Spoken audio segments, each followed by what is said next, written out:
And I was reading this article this past week, and I saw this quote in the article, and it said, "Plans are useless, but planning is essential."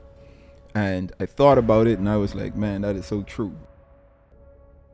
Planning is almost like preparation, right? You have an idea, you have a map of what you want to do, and a structure of things that you want to put in place, right, to accomplish whatever this thing is or this goal is you're trying to do.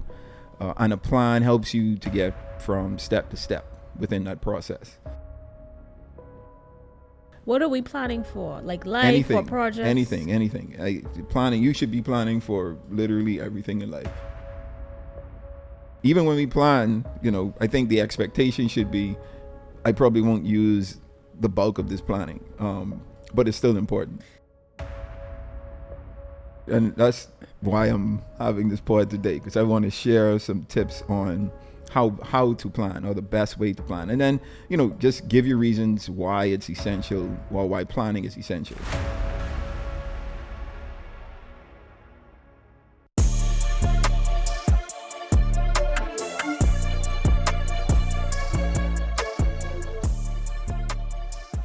All right, what's up, everyone? Welcome to the new episode of the Miles High podcast. As always, the vision and goal of this podcast is to entertain, educate, and elevate you miles high above your fears, your doubts, and any limitations that you may think exist, always knowing that those limitations only exist in your mind. All right? So today I want to have a conversation. I want to talk about planning, right, and the importance of planning. And I was reading this article this past week, and I saw this quote in the article, and it said, "Plans are useless, but planning is essential." And I thought about it, and I was like, man, that is so true, right? Plans are useless, but planning is essential, right? And as I was kind of doing some research for this pod, I came across this quote that says, "No battle plan survives contact with the enemy." No battle plan survives contact with the enemy. And again, it takes me back to, the quote I read initially that said, "Plans are useless, but planning is essential." So, it's good to set plans, but, very rarely do very rarely do things go according to plan, right? Nothing happens the way that we map it out in our heads or the way that we map it out on paper. There's always something that happens, right? And, back to this battle quote, anyone that has a plan going into battle, usually when you make contact with the enemy, something has to change, right? Because you can't predict what the enemy is going to do or what is going to happen, in the process of you executing your plan. Whether it's something that is uncontrollable, whether it's something that it happens unexpectedly. Things happen, and plans usually have to change, right? But it is important to plan despite the inherent unpredictability of life. Even though we can't be sure that the plans we're putting in place, we'll be able to execute them as we lay them out, or as we have laid them out. It's still important for us to plan. It's imperative for us to plan, right? Because planning is almost like preparation, right? You have an idea, you have a map of what you want to do, and a structure of things that you want to put in place, right, to accomplish whatever this thing is or this goal is you're trying to do. And a plan helps you to get from step to step within that process. Plans are based usually on assumptions, right? So you use the best information you have available at the time, and you make a plan, right? But when new information or unforeseen events come into play, it can render most plans useless. But planning is still important. So usually the information that we get, the information that we have available to us, we set a plan, right? We put things in place. We usually plan based off of experiences. We plan based off of statistics. We plan based off of our desires, our assumptions that things will probably happen in this manner. But the majority of the time, there has to be some adjustments made in the process, right? But planning is essential, right? And the reason why it's good to plan, the value that planning brings to our lives and that planning gives us is it helps us with our mindset, right? Our preparation. It prepares our mind for the task at hand. So at least, at the least, there's a step 8, right? There's a step 1 that we take, and we kind of take it from there, right? If everything goes smoothly with step 1, then you move on to step 2, and it's not until something changes or something doesn't go according to plan where that's where adjustments need to be made. And then planning helps, or it sets the framework for decision making, right? So usually when you plan, you kind of scope out the entire project. You kind of lay out and structure out the complete job or the complete goal that you're trying to achieve, right? And you base your movements or your decisions from point A to point B to point C, and throughout the process of this task, based on the information that you have available. So it just sets the framework for decision making, because even in planning, you can prepare for changes to be made, right? So you could do what's that? There's this in math. There's to be this process where. No, when you used to, it was like rocket, then PEMDAS. No, man. PEMDAS. You say Venn diagrams? No, PEMDAS. PEMDAS. No, when it say, okay, so if you come to a point and you have 2 options you could make, right? And if it's this option, you go this way. If it's that option, you go this way. It's something, I forget it. I forget the term. It's like it's some type of graph. Yeah, I forget the name of the graph. My bad. I just drawn a blank. But that's what planning. Like when I plan, right? When I put plans together. What are we planning for? Like life or projects? Anything. Planning. You should be planning for literally everything in life. Like at the end of the year, when I ask you, don't roll your eye. When I ask you, not about me. When I ask you, what are your plans for next year? To survive. But I ask you detail, like, what's the goals you have, what's things you have set in place or whatever. Pray. So you just can pray. You ain't gonna put nothing on paper. The Lord is able. Nah, so anything, right? If you like, I start with planning my year, right? And I break my year down into segments of projects, of goals that I've set, whether it's personal goals, professional goals, spiritual goals. And I plan everything out. So when I'm talking about planning, I'm talking about planning every aspect of your life the best you can, right? Obviously, like I'm saying, things don't go according to plan, right? Because plans are useless, but planning is essential, right? So the majority of the time, even when we plan, I think the expectation should be, I probably won't use the bulk of this planning, but it's still important. Well, I think it's easier said than done, because some people come from a planning family and others don't, so you could add me at MR. Whoa. What was that? No, seriously, but like some people, like they don't know what it is to plan. They've never planned. It's just, and some people are incapable of planning. They don't know how to plan.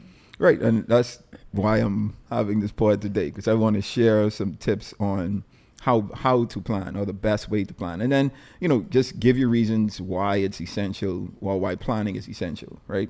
So let's use you as an example. Don't use me. No, so you don't come from a planning background. I don't. You have never. I think you don't plan much in advance, right? No. You plan short term. As things come about. I'm more of an advanced planner. 10-year planner. Yeah, I have those type of years into my planning, and I kind of just work backwards. And what's funny is, like, everyone knows you. Like, me and my friends, we crack jokes all the time. She'll be like, Chara already planned your future for 20 years from now. And like, she, like, everyone knows that you're such a planner. So they'd be like, well, how does Chara do this? I'm like, listen, he is a very consistent individual. So you can't even like he is different. But you've gotten better though. Like I've low key noticed you planning, and especially planning from the point of doing things way in advance. I wouldn't say you necessarily used to think about things like, you know, weeks in advance or days in advance prior to having to like do something. So I think this the structure or this planning structure is rubbing off on you, and I'm proud to say that. Off. It's there. And you would say that it has helped? I would. You know, it's causes less anxiety. Mainly less anxiety, and then you know, once you do it, it's done. You don't have to worry about it anymore. And then, you know, the earlier you start planning, or like if you plan, usually it's easier to make adjustments when the plan is set, because you already know, like, I've gotten to this point. This is what I've put down that I want to do, or how I want to plan things out.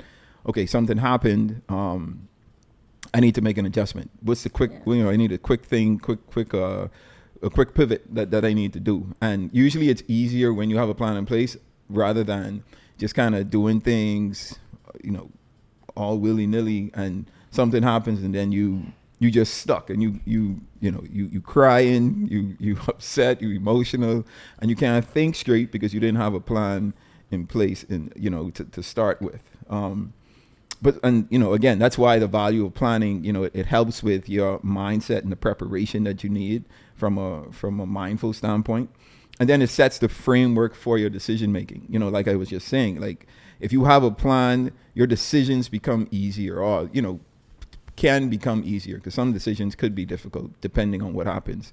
But a lot of the times, most of the times, you know, the decision making is made a bit easier with a plan, because you sort of could, you know, see what the next steps need to be or what they could be, and you can adjust your plans accordingly. But you know, with the unpredictability of life, you know, one of the major things that we need to do when it comes to planning is we need to be flexible and we need to be adaptable.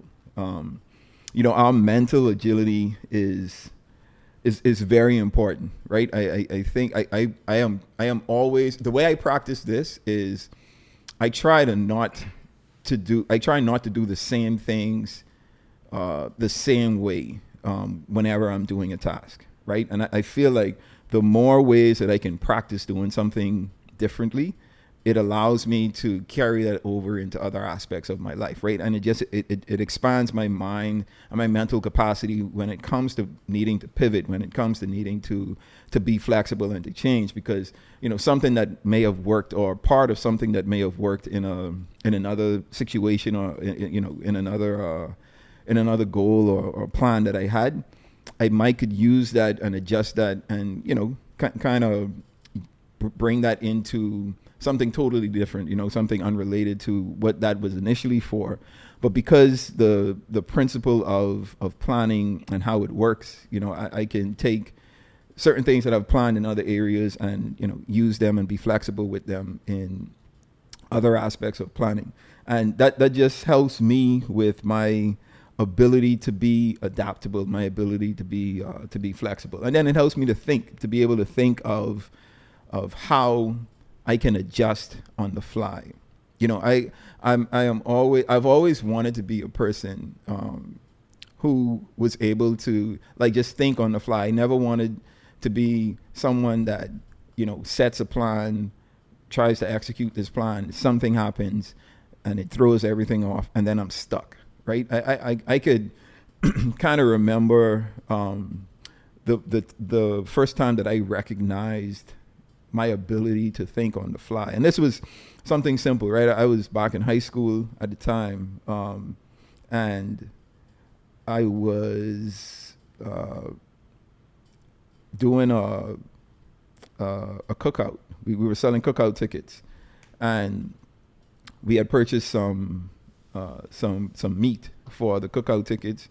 We had seasoned the meat, and, you know, not knowing any better, we seasoned. It was like, you know, 2 cases of chicken. So let's say it was about 200 pieces of chicken, and we used these big bins that we cleaned out, and we put the chicken in, and we seasoned the chicken up. But we left the chicken in the bins unrefrigerated, like just out, right? So the next day, obviously the chicken spoiled, and it was like, man, like this was basically all of the protein that we were using for this cookout that we were having. And I remember some people who was a part of this this cookout and the planning of it wasn't able, like, they couldn't think straight. Like, all they saw was, man, spoiled chicken, we can't have this cookout anymore. Oh, and by the way, the chicken was spoiled the morning of the cookout, right? So think of, you have 200 pieces of chicken, you're sitting now spoiled, you can't use none of it. You have a cookout that you're supposed to be putting on in a couple of hours. Like, what do you do? And, I immediately went into resourceful mode. Okay, who do I know? I knew this lady who had a restaurant. I contacted her. I was like, yo, explain her the situation.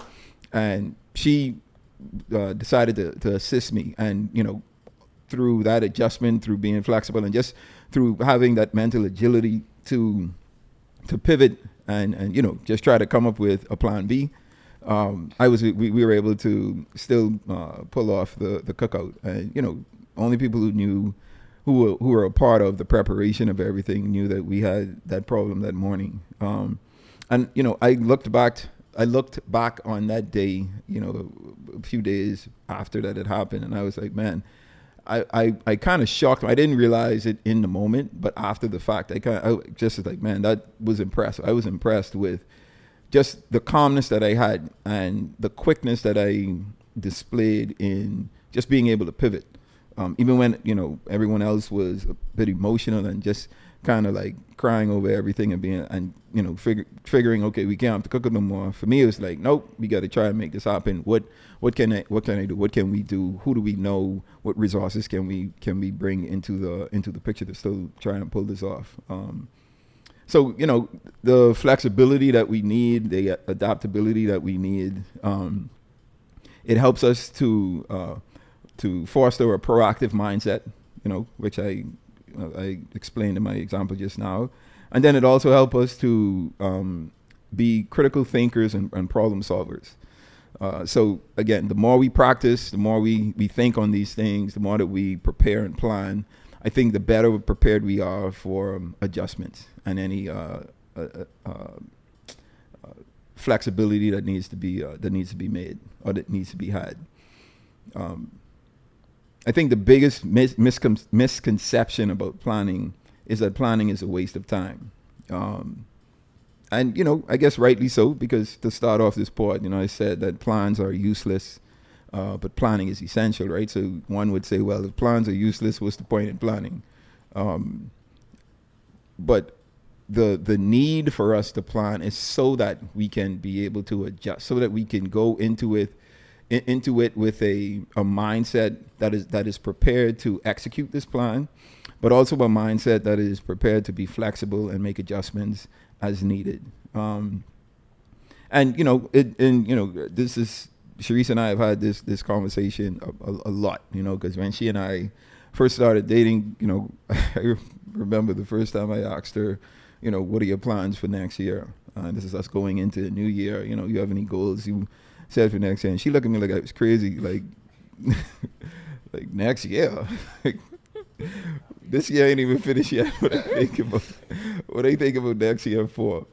And she's right though, because I think I'm the way that I am because I saw my parents as planners, and they would sit us down and they would have us like write out our goals for next year, whatever they were, when with writing out those goals. Okay, let's write some strategies on how we can get there. And I think the older I got, well, the older we get, right? The older everyone gets, I think the better we are at not just planning, but the better we are at being able to adapt and be flexible, right? Because with age comes experience, with age comes wisdom, right? So usually the older you get, the less things that you've never experienced before, right?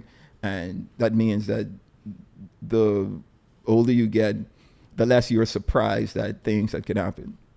Give you a good example. So we, in 2020, end of 2019, we were in this kind of phase where no one knew what was going on, right? We started to hear these whispers of this virus that was going around, and it was killing people, and didn't know exactly who it was killing, why it was killing them, but we just knew that it was the whispers that it was spreading fast. And then going into 2020, we got into this period of COVID, and the world shut down. But I can guarantee you that if something like this was to happen again, our generation would be better prepared for it, right? Because it's something that we've been through before. We went through it for the first time, so it was a new experience. It was a new feeling, a new set of emotions that we went through.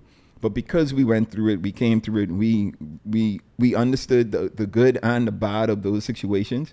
If something like this were to happen again, I think our response and the way that we are able to adapt to, the world shutting down again, I think it's going to be much easier than it was in 2020 for everyone, right? And that's what aging does for us, right? That's what experience does for us, and that's why I make it a point to try to not to do the same things the same way each time I have to do them, right? Because I want to build up my capacity to be as flexible and as adaptable as possible when it comes to problem solving. I want to ensure that I'm not only going through the experiences, right, and figuring out what works from what doesn't work, but I'm also noticing what others do, the decisions they make, how they make it, how did those decisions work? If I were to use something similar in my situations, how would I adjust it? What could I take from it? What could I leave? And what could I add it, from myself? So it's a scenario of trial and error for the most part, right? But I don't think we'll be able to get to this point unless we start to plan and be intentional about our planning, right? Because I think it's important to plan. I just wanted to leave some tips. This is some stuff that I've shared with Sharice in her planning journey. Hopefully this is able to help you as well. The first thing is, I think we need to set a clear goal, right?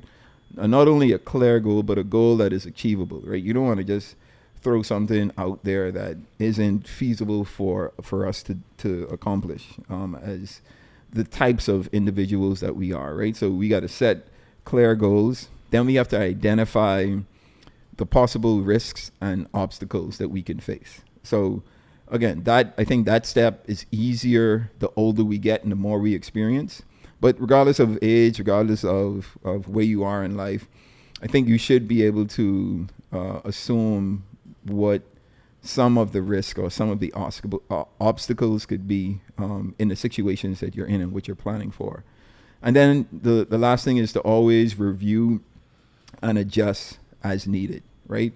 And I think that's the step that happens, that needs to happen more frequent than anything else. There should always be a time of revision and a time of adjustment if necessary. So planning is important. Again, this quote that I saw: plans are useless, but planning is essential. It's an oxymoron, right, for the most part. But it's I think it's a principle. It's a principle that we all should try to comprehend and understand, and somehow internalize it so that we can start applying it to every aspect of our lives. Okay. Today's milestone that I want to leave with you is very simple, right? It says a good plan is like a roadmap. It shows the destination and usually the best way to get there. A good plan is like a roadmap. It shows the destination and usually the best way to get there. And essentially, if I'm sure all of us have used our mobile phones as a means of finding our way from point A to point B, right? We pull our phones out, put the address in, and then it gives us a few options, right? Gives us options of the ways that we can get to our destination. Some options are faster than others, but it's going to cost us more. Some options are slower than others, but it'll be less of a burden as far as expenses are concerned. Some options, it shows us the traffic that's involved. Some options, it shows us the delays that may occur. So you have to pick the best options that you see fit, right? But even when you're on that journey, unexpected things could happen, right? An unexpected traffic delay could happen. An unexpected occurrence could happen with you on that journey. So the goal is just to be adaptable, because there's always more than one way to get to your destination. So the goal should be not only just to think of one path or one way to get there, but have multiple ways in mind, just in case of what can happen unpredictably. All right. So that brings us to the end of this pod. I just want to encourage you and challenge everyone out there to just become planners, right? Not only plan your future, but plan your present as well. Try to plan every aspect of your life, and hopefully, it'll give you and provide you with that mindset that you need to be adjustable, to be flexible, and to be proactive in your journey to accomplishing and crushing your goals. All right. So as always, the goal of this podcast is to entertain, educate, and elevate you miles high above your fears, your doubts, and any limitations that you may think exist, always knowing that those limitations only exist in your mind. All right. Until next time, you guys stay blessed.